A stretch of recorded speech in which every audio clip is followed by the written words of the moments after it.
welcome to Codecraft. So today's question is replace all zeros with fifth. So it is the ninth question of the Tcs Nqt series given by Arsh Goyal. So what is the problem statement? You are given an integer n. You need to convert all zeros of n to 5. So basically it is a very easy question. So what we have to do is we have given a number and we have to replace the digits 0 with 5. So we have given in one example n equal to 1004.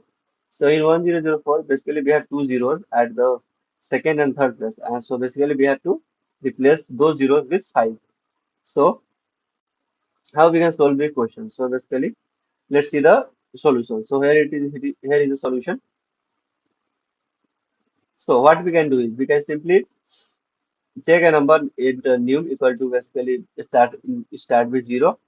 Then what we will do is basically when we will reverse the number, and if the digit is equal to 0, then we will simply replace it with 5.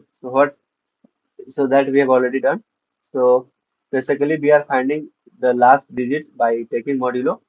So in the rem variable, on dividing on taking modulo with trend, we will get the last digit of that number. So and we will check if the remainder, if that digit is equal to 0, and if it is 0, then we will simply replace those number with 0. And if it is not 0, then we will simply do nothing. Then we will simply add this number. And after that we will divide n by 10. So to get the second last digit. So and after this operation, the number that we have already given is get reversed. So we have to, so in order to return the answer, basically we have to reverse it again. So that we have already done. So for that we have to again run that loop. So we are already running this loop. While num greater than 0, answer is equal to answer into 10 plus numerator 2. So this is the simple approach.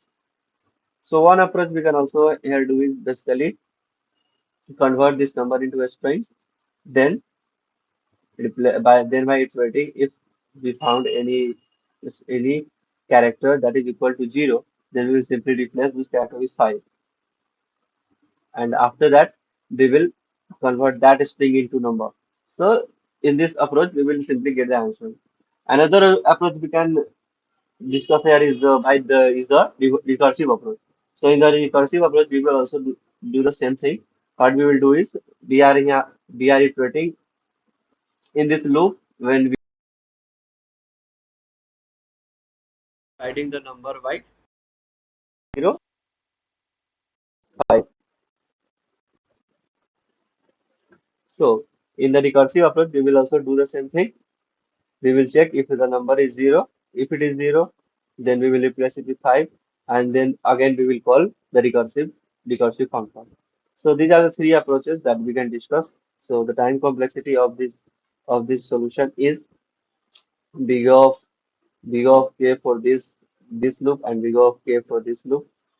So what is the k here? K is the length, number of digits that is in the number. So here any k is equal to 4. So the time complexity of this solution is big of 4 plus big of 4. So that's all for today. If you have loved this video, please do like and subscribe. We will meet in the next video. Till then, keep learning and keep exploring. Bye bye.